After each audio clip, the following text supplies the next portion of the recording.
Hello friends, कैसे हैं आप सभी। पढ़ाई अच्छी चल रही है।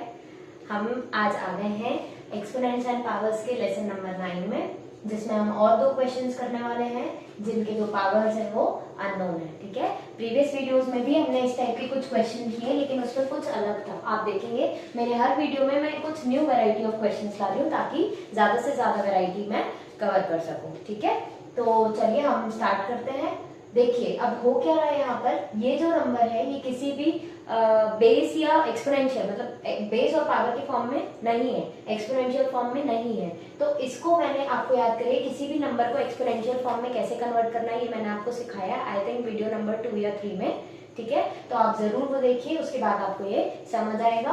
सिमिलरली देखिए यहाँ पर भी 135 है, तो ये एक्सपोनेंशियल फॉर्म में नहीं है, तो पहले हमें इसे एक्सपोनेंशियल फॉर्म में कन्वर्ट करना होगा, उसके बाद हम आगे देखते हैं कि क्या करना है। चलिए तो हम स्टार्ट करते हैं क्वेश्चन नंबर 1 से फटाफट। ठीक है, देखिए मैंने लिखा है 2 की power x minus 8 into y की पावर 5 की पावर y माइनस 3। अब देखिए यहाँ हो क्या रहा है, दो टाइप के बेसिस है ना। अभी हमने प्रीवियस क्वेश्चन जो किए उनमें क्या हो रहा था, बेस सेम हो रहा था या हम सेम में कन्वर्ट कर पा रहे थे, लेकिन 5 और 2 को अब इंटर कन्वर्टेबल नहीं है। जैसे 5 की जगह अगर 16 होता, 32 होता, 8 होता, तो हम उसको 2 एज बेस कन्वर्ट कर सकते थे, लेकिन 5 को क्या हम 2 के बेस में या 2 को हम 5 के बेस में कन्वर्ट कर सकते हैं, तो आंसर होगा नो। तो यही इस बार इस क्वेश्चन के, इस वीडियो के क्वेश्चंस की अलग बात है। चलिए तो सबसे पहले हम क्या करेंगे, देखिए सबसे पहले हम 1250 का प्राइम फैक्टराइजेशन करेंगे। क्यों करेंगे, ताकि हम इसको एक्सपोनेंशियल फॉर्म में लेकर आ पाए। चलिए तो 2 से स्टार्ट करते हैं। 2 किया, 2 6 12, देन 2 2 4, 10 हो जाएगा, 2 5 10। ठीक है, अब 2 से तो जा नहीं रहा है, चलिए 5 से करते हैं। तो 5 से करेंगे, 5 1 5, 12 हो गया, 5 2 10, 25 हो गया, 5 5 25। फिर से 5 से जा रहा है, तो 5 25 और 5 5 एंड देन 5 1000।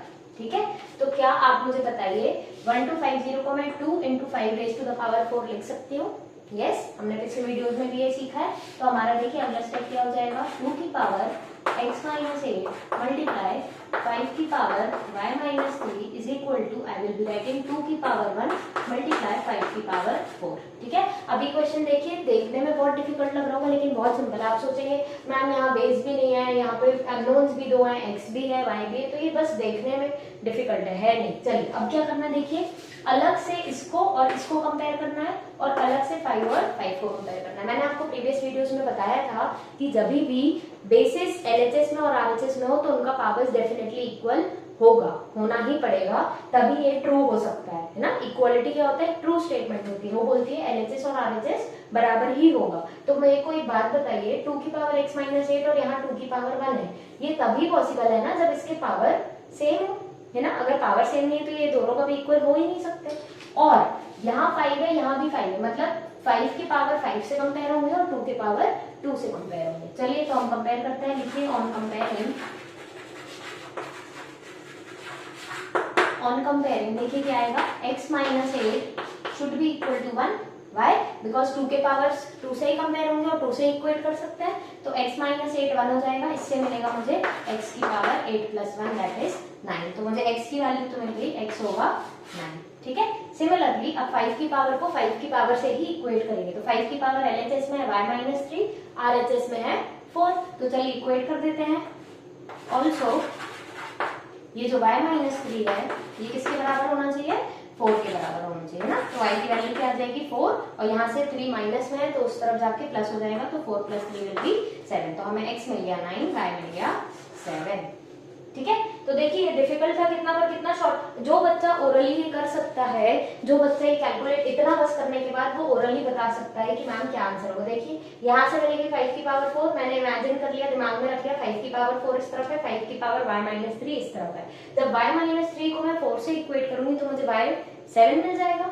सिमिलरली 2 a की पावर है, यहाँ पर x माइनस 8 है, तो x माइनस 8 को मन में ही इक्वेट किया 1 से, तो x की वैल्यू देखिए 9 मिल गई। तो इस टाइप के क्वेश्चंस कुछ आपके कॉम्पिटिटिव एग्जाम्स में ऐसे ही आ जाते हैं। अगर आपको लॉज ऑफ एक्सपोनेंट टिप्स पर है तो आप ऐसे यू कर लेंगे वाले क्वेश्चंस, इतना लिखने की भी जरूरत नहीं पड़ेगी। ठीक है, चलिए नेक्स्ट क्वेश्चन में आते हैं। देखिए अब ये वाला थोड़ा टिपिकल क्वेश्चन है, टिपिकल तो नहीं है, कॉन्सेप्ट देखिए सेम ही है। जब 5 और 3 है, पावर्स अननोन है और 135 को अब हम वापस से ब्रेक करेंगे in the sense prime factorization में देखते हैं कि 135 में कितना 5 और 3 की पावर्स आ रहे हैं। चलिए देखते हैं।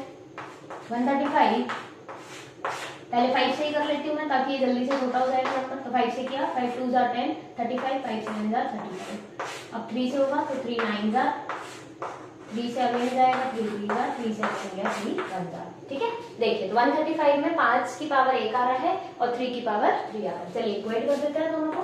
5 raised to the power n minus 2 multiply 3 raised to the power 2n minus 3 and 135 can be written as 5 की पावर 1 multiply 3 की पावर 3। देखिए सेम क्वेश्चन बन गया। अब तो कुछ भी डिफरेंस नहीं है, बस ये डिफरेंस है कि यहाँ दो वेरिएबल्स थे, दो अननोन्स थे, यहाँ पे n एक ही अननोन है। चलिए अब देखिए, अब मैं आपको एक चीज बताना चाहती हूँ। अगर आप n-2 को 1 से इक्वेट करें तब जो n की वैल्यू मिलेगी वही वैल्यू 2n-3 को जब आप 3 से इक्वेट करेंगे तो मिलेगी, है ना। ऐसा क्यों हो रहा है? क्योंकि यहाँ वेरिएबल एक ही है, n की वैल्यू को सेम ही होना पड़ेगा। ऐसा नहीं हो सकता कि 5 की पावर को जब हम इक्वेट करें तो n कुछ अलग वैल्यू दे और 3 की पावर्स को जब हम इक्वेट करें तो n कुछ और वैल्यू दे, है ना, क्योंकि वेरिएबल एक ही है। यहाँ पर ये पॉसिबल था क्योंकि देखिए वेरिएबल्स अलग अलग थे, है ना। तो x अपनी अलग वैल्यू कैरी कर रहा था, y अपनी अलग वैल्यू कैरी कर रहा था, लेकिन यहाँ पर तो वेरिएबल एक ही है। ठीक है, अब आप खुद ही करके देख लीजिए, आपका आ जाएगा। अगर मैं 5 की पावर को इक्वेट करती हूँ तो n-2 = 1 बनता है। यहाँ से n की वैल्यू क्या मिल जाती है?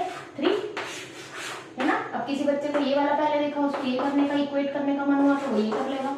2n-3 = 3, 2n = ये वाला -3 उधर जाके +3 हो जाएगा तो 6, एंड देखिए n = 3। तो चाहे आप इस पावर को 5 की पावर्स को इक्वेट करें तभी भी n 3 आ रहा है, चाहे आप 3 की पावर को इक्वेट करें तभी भी n 3 आ रहा है।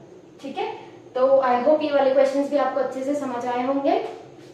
ये वाली वैरायटी भी हमने कवर कर ली है। अब एक और वैरायटी बचती है जो एटमोस्ट इस कॉन्सेप्ट पे यूज होने वाले डिफिकल्ट सबसे ज्यादा जो हो सकते हैं वो हम नेक्स्ट वीडियो में करेंगे। उसके बाद हम स्टैंडर्ड फॉर्म भी पढ़ेंगे और उसके बाद आई थिंक ये वाला चैप्टर आपका फिनिश हो जाएगा। इसके अलावा कोई टॉपिक ऐसा रह गया हो, एक और टॉपिक रह गया है कंपेयर करने वाला, है ना। जैसे 2 raised to the power 10 is greater और 10 raised to the power 2 is greater, तो उस पे अगर आपको कंफ्यूजन है तो आप मुझे कमेंट करके बताइए। वैसे मैं ट्राई करती हूँ कि उस पर भी एक वीडियो बनाऊंगी मैं। ठीक है, वो क्वेश्चन भी 1 मार्क में आ सकता है आपके एग्जाम्स में। तो चलिए, thank you so much for watching my video. I hope आपको अच्छा लगा होगा। अपने दोस्तों के साथ भी शेयर करिए, सब्सक्राइब करिए मेरा channel. Thank you so much for watching.